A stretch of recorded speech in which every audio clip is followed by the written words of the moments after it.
Another lecture in the series of transducers, ultrasound transducers, also known as probes, scan heads, or scanners. This series discussing the basic components of the transducers, the non-imaging transducers, and imaging transducers. And here in this part, we're discussing the imaging transducers, and we have the mechanical and annular array, one group, array 1D transducers like the phase array, linear array, curvilinear, and tightly curved array. And the array 1.5 or 1.5D transducers, also array 2D transducers, and lastly we'll discuss the 3D and 4D imaging transducers or techniques. So now we are in the imaging transducers, and we mentioned earlier that we have the mechanical and annular array, and then we have the family of some groups of some transducer, group of transducer, which is called the 1D transducer. This is a family of transducers, and all of them are characterized. Again, let me draw this line here. If I'm having this is a pattern of slab, and then you get this slab cut in one direction like here, so like this. So this is the pattern of cutting of this slab. What happened? I'll get one direction of cutting, and this is the 1D transducers.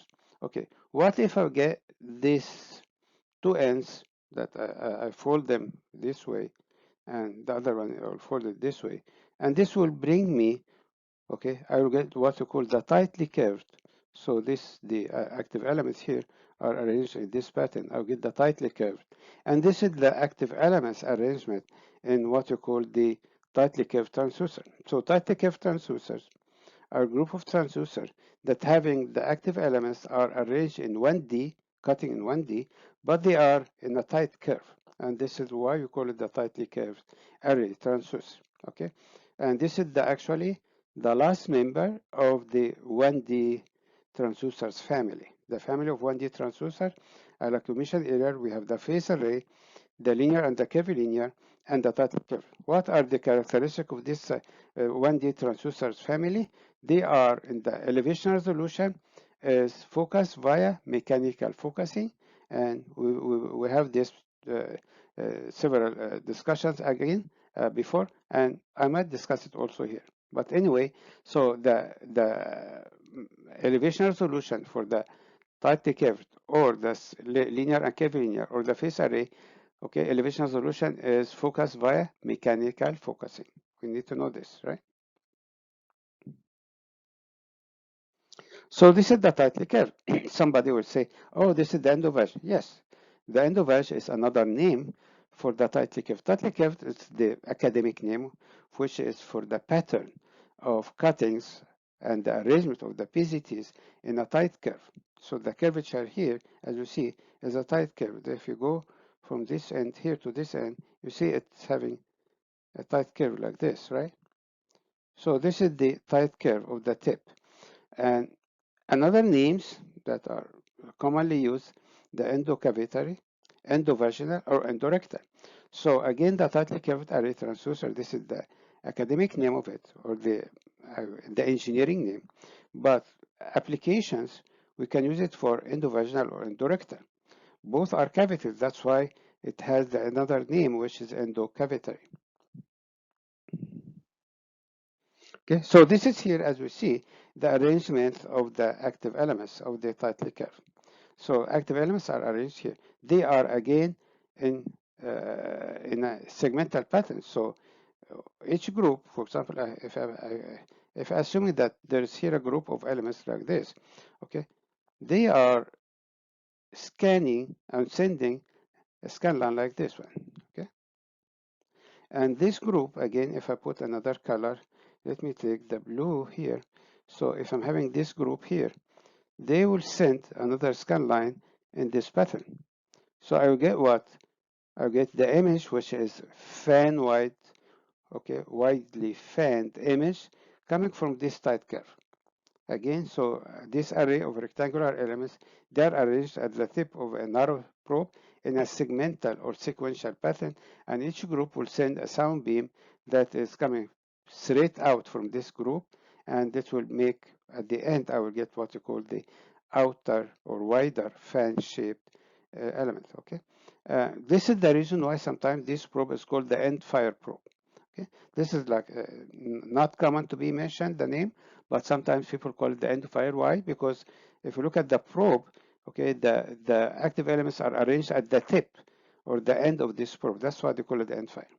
Okay, steering against electronic by sequencing, right? We I just mentioned now is divided into segments, and each segment is fired separately in an outwards direction, and this will end up by the formation of what we call the uh, white fanning of the fan shaped transducer.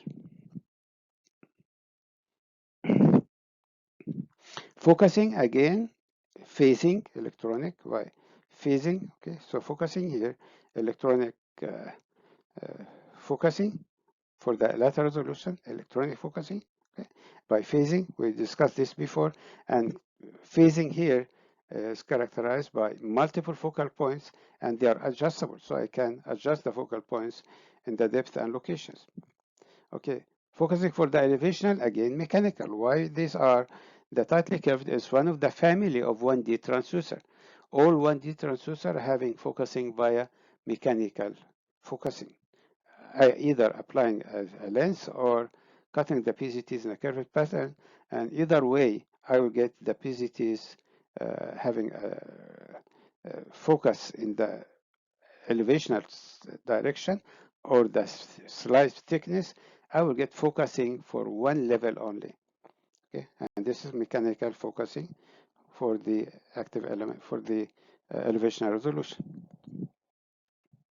Image shape, again a wide fan shape. Wide fan shape. Okay, a very wide angle for the far field. Almost, and some transducer can bring you 180 degrees, so it goes from this level to this level, like here, like this, 180. Okay, this is of course less than 180. If I say that it could be like 140 or 150, but some other transducer can bring you 180 degree. Well, anyway, this is depending on how tight is the curvature of the active elements. Used for what? Endocavitary, like endovaginal, endorectal. Okay, because the the field or the target what we are scanning is usually very close to the tip, because the tip is pushed inside the cavity to bring it more close to the target I'm scanning. So what happened here? I don't need penetration. I don't need deeper penetration, because actually I'm very close to the target. What happened now? They will supply this transducer with what? The active elements here will be high frequency. So I'm having here high frequency elements that are provided to this kind of probes, the endocavitary probes. So what are the advantage and disadvantage of this tightly curved probe? And this is something that we need to know about, okay? So advantages like what? What are the advantages, right? So we have the probe is very close to the target. I will get a higher frequency elements, and this will bring me better axial resolution. We know this. High frequency, lower wavelength, lower lambda, lower wavelength, shorter SPL, better axial solution, better image, right? So this is something that we all know. Now, what else about the advantage? It provides a wide far field, okay, out from this small tip that can be introduced into the cavities. It's a very small tip, right? But you can get a wide field from this tip. So these are another benefit of this transducer, that you can get a wide far field. Also, you can get a better axial solution. What are the disadvantages? Okay, for this probe in particular, these particular two points that are considered advantage, they are also considered disadvantage, like here. So for this point, they're having high frequency again. Okay, there is poor penetration. So although it is good in better axial resolution, high frequency, but the disadvantage is that it has poor penetration is a high frequency, right? So this is one thing. The high frequency being used here as good access solution, better image, but it's poor penetration. I cannot go deeper. Somebody will say, okay, we are already in the center of the field that we are scanning. But what if I'm having some pathology that I need to go deeper? I can't reach it out. So, for example, if the lady is having, I'm talking about endovaginal, if the lady is having a big fibroid, fibromyoma, right? What happened here? I cannot get to the other end of the fibromyoma because there is poor penetration of the high frequency. So this is one thing. Second thing to mention here is the wide far field. Wide far field is an advantage, right? But also it could be considered disadvantage. Why? Because I will get here wide fanning of the scan line, so the far field of the image will be having a poor lateral resolution. Why? Because there is the spacing between the scan lines, or what you call scan line density, is reduced. Because of the wide far field, with scan line density is reduced in the far field, and this will bring me degraded lateral resolution. So as we see here, we have two advantage and two disadvantage in this probe.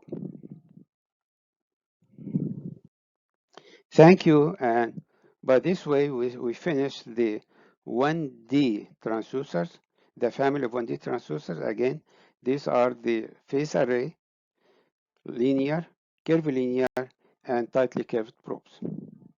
See you later in 1.5D and 2D transducers.